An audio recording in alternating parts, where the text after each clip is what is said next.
Welcome to AnimeFan Narrations, Solo Leveling Episode 33, Chapter 82. These creatures were so massive that their bodies couldn't be removed from the gates. Unless there was a dungeon break, encountering one in the real world was nearly impossible. Facing such a creature made Jinwoo's heart race. It's powerful. The kind of power that sent chills down his spine. Yet, it didn't seem unbeatable. With my current strength? I can handle this. As that thought crossed his mind, Jinwoo swallowed hard. How many experience points would this monster yield? After spending a week in the demon castle, Jinwoo had gained 15 levels. But if he could defeat this boss and gain 2 or 3 more levels... Hold on, I shouldn't be thinking like this. Despite his internal caution, Jinwoo's hands were already gripping Baruka's Tanto and Night Killer. His expression betrayed his thoughts. Should I just rush in and stab it? Even his lips curled into an eager smile. Just then, as he debated his next move, a woman's voice interrupted from behind him. Excuse me, but what are you doing here? Solo Leveling, Chapter 83. Jinwoo felt his heart drop as if it had plummeted into his stomach. When did she show up? In his intense focus on the boss, he hadn't even noticed someone else entering the scene. I've been caught. Jinwoo clicked his tongue in mild frustration. With someone now watching, his greedy thoughts about the boss dissipated. The Hunters Guild had secured the rights to raid this gate. In other words, the boss technically belonged to the guild.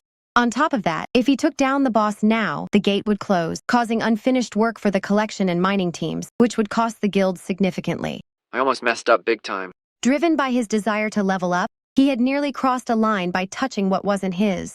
Coming to his senses, Jinwoo exhaled in relief. Meanwhile, the source of the voice drew closer. Hey, I asked you something. Jinwoo turned with a sheepish grin. I got a bit lost and wandered in here. You got lost? The voice sounded surprised. Jinwoo finally recognized who it belonged to. Wait, isn't this woman... It was the face he had seen right before entering the dungeon. It was the female S-rank Hunter Cha Haein. She cautiously approached Jinwoo, her eyes scanning his hands. I could have sworn he was holding weapons. Was she mistaken? Whatever he had been holding was gone now, as if it had never been there. Her gaze traveled up and down his figure. A hard hat and work clothes. Could he be from the mining team? It appeared that his story about getting lost wasn't entirely unbelievable. Even so, despite his reasoning, this room was far too dangerous. Cha Haein decided that getting him out of here safely was more important than grilling him for the truth. This is the boss's chamber. As usual, Cha Haein held a handkerchief over her nose and stood before Jinwoo. You should leave this area. If you unintentionally attract attention, it could get everyone here killed. My apologies. Thankfully, it seemed like his act had paid off. Jinwoo walked past Cha Haein with a pleased expression on his face. As he went by, Wait a second. Cha Haein glanced back at Jinwoo. Something unbelievable had just occurred. Her eyes widened as she instinctively halted Jinwoo, without even realizing it. Hey, excuse me. Yes? Could you stop for a moment? What's going on with her? Feeling uneasy, Jinwoo suddenly felt like a culprit caught red-handed as Cha Haein closed in on him. She got uncomfortably close. What is it? Jinwoo asked, his face a bit awkward. But instead of answering, Cha Haein did something unexpected. She sniffed him boldly. The handkerchief she'd been holding was now gone. What is going on? Jinwoo was completely baffled. Why is she smelling me? He felt utterly confused. But Cha Haein seemed even more thrown off. There's no terrible odor. This was the first time she had encountered a hunter who wasn't accompanied by that usual unpleasant smell. Cha Haein stared at Jinwoo, her eyes wide in surprise. Meanwhile, a look of confusion spread across Jinwoo's face. Is something the matter? Are you really a hunter? Was there a reason to say more? Jinwoo simply took off his hunter license hanging around his neck and held it out for her to see. Cha Haein took the license and alternated her gaze between Jinwoo's face and the photo on the card. E-rank, sung Jinwoo. Was it because his rank was so low? Jinwoo didn't carry the usual unpleasant odor that most hunters did. In fact, she caught a faint, pleasant scent coming from him. Jinwoo gently retrieved his license from her hand. So can I leave now? Well, Cha Haein realized there was no reason to keep him there anymore. never mind. Just be cautious on your way back. The dungeon is pretty big. Sure. With that, Jinwoo offered a short farewell and headed back toward the work area. His figure quickly disappeared into the depths of the cave. But Cha Haein remained standing, staring in the direction where he had gone for quite a while. He smelled nice. After lunch, the hunters working in the mining team returned to their duties. Team leader Bae, casually picking his teeth, jolted in surprise when he saw Jinwoo coming back from the deeper parts of the dungeon. Whoa, Sung-si, what are you doing coming from that way? Well, Jinwoo briefly glanced back towards where the boss's room was. I can't just say I was curious about what an A-rank dungeon boss looked like, can I? He turned his attention back to the team leader. I got lost while trying to find the restroom. Oh no, you have to be more careful. A lot of dungeons are like mazes. Once you get lost, you might not make it back. But wait, how did you manage to find your way? I ran into Hunter Cha Haein on my way back. Ah, Hunter Cha Haein? She went over there to stand guard in case the boss decides to come out of its room. She's kind of like you, worrying about everything. Team leader Bae chuckled heartily. It seemed Jinwoo's earlier questions about the boss had left the wrong impression on the man. Jinwoo gave a wry smile. The team leader can laugh since he has no idea how dangerous that boss actually is. This was the difference between the workers and the raid team. Knowing the true danger of magical creatures, Cha Haein was keeping a vigilant watch, preparing for the worst-case scenario, something the others didn't even consider. Even with that calm, serious face, she's got that side to her. If the boss ever left its chamber, the ones in real danger wouldn't be the raid team. It would be the labor team, who continued working while the raid team was away. To protect them, Cha Haein had sacrificed her break time to stand guard outside the boss's room. She's an impressive person. That was Jinwoo's genuine thought about Cha Haein. Then, he suddenly remembered her peculiar habit. Why does she always cover her nose with that handkerchief? Looking back, aside from that brief moment earlier, she had always held it to her face. Team leader. Rather than being irritated by Jinwoo's frequent questions, team leader Bae always responded with warmth and friendliness whenever Jinwoo spoke to him. Guess he was impressed by how well I worked earlier. It seemed like his effort had earned him some respect from the team leader. Thanks to that, Jinwoo felt comfortable enough to ask a few things now and then. In fact, it was usually team leader Bae who prodded him. Why'd you go quiet after calling me over, Sung-si?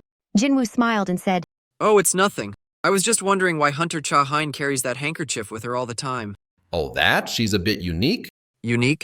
What did he mean by that? The team leader clarified. From what I've heard, Hunter Cha can smell something from other hunters. Apparently, it's not a pleasant scent. A hunter's smell? Yeah, something to do with her unusual body chemistry. An unusual body chemistry. Jinwoo had his own quirk, his exceptional hearing. Even before he awakened, he'd had sharp ears. And after his awakening, well, even as an E-rank, his hearing was sharper than most. Her sense of smell must have been heightened in the same way. He could relate to that, to some extent. Strange, right? Team leader Bae seemed pleased that Jinwoo was taking an interest, so he continued. I heard she struggles to breathe around hunters because of that smell. Was that the reason? Why she asked me if I was really a hunter? Was it because he didn't have the typical hunter scent? Jinwoo remembered what the leader of the White Walkers had said to him back in the Red Gate. There's a voice inside our heads constantly whispering. It tells us to kill all humans. But when we're near you, that voice falls silent. Could that be related to this? Not smelling like a hunter and not being seen as human to be killed. Because I am a player. The one, unique, being chosen by the system. What exactly is a player? For a brief moment, Jinwoo questioned his own identity, but then he quickly shook his head. I'm not going to find the answer to that now. He cleared his thoughts. Dwelling on an unsolvable mystery would only drain him mentally. Before long, the sound of his co-workers' pickaxes echoed through the cave. Jinwoo picked up his own tool as well. An A-rank boss. I really wanted to take it down. He couldn't help but wonder what would have happened if Cha Haein hadn't shown up when she did. With that thought lingering in his mind, Jinwoo continued to swing his pickaxe. Thanks to Jinwoo's exceptional effort, the mining team finished their task earlier than expected, 2 hours ahead of schedule, according to the team leader. His teammates' attitudes towards him had noticeably shifted. Nice work today, Sung-si. Good job. Felt like someone brought in a whole mining machine, haha. The other hunters gathered around him, showering him with praise. The cold indifference they'd shown him before entering the gate had completely melted away. Jinwoo was in high spirits too. Working as part of the mining crew had been an interesting experience, and he had successfully scouted out an A-rank dungeon, which was his main goal. All right, let's move out. Yes, sir. Let's go, go, go. At team leader Bae's command, the mining team moved in unison toward the exit. 1, 2, pull. As they made their way, they passed by the still busy collection team. Soon enough, the mining crew exited the dungeon and lingered around, getting ready to head out. Since Sung Jinwoo was a temporary worker, unlike the guild's regular members, his payment was given immediately. Sung-si, here you go, this is yours. Thank you. While handing over the envelope, team leader Bae discreetly asked, We're about to grab a bite to eat. Would you care to join us? Although the question sounded casual, the look in the team leader's eyes was serious. It seems like he wants to discuss something. Jinwoo could sense the man's genuine intent. Still, he politely declined. I appreciate it, but I'll have to pass. All right then. The team leader rubbed his chin. I was hoping to ask him after we'd had a few drinks. Realizing he'd need to change his approach, he continued. You know, I've met a lot of people doing this work. Mm-hmm. But I've never seen anyone like you. You've got a real knack for this. You're a born miner. It was clear that the team leader had taken a liking to Jinwoo. Haha, well, that's a bit much. Thanks for watching Solo Leveling on AnimeFan Narrations. If you enjoyed it, please like, subscribe, and hit the bell for updates. Share your thoughts in the comments. See you next time.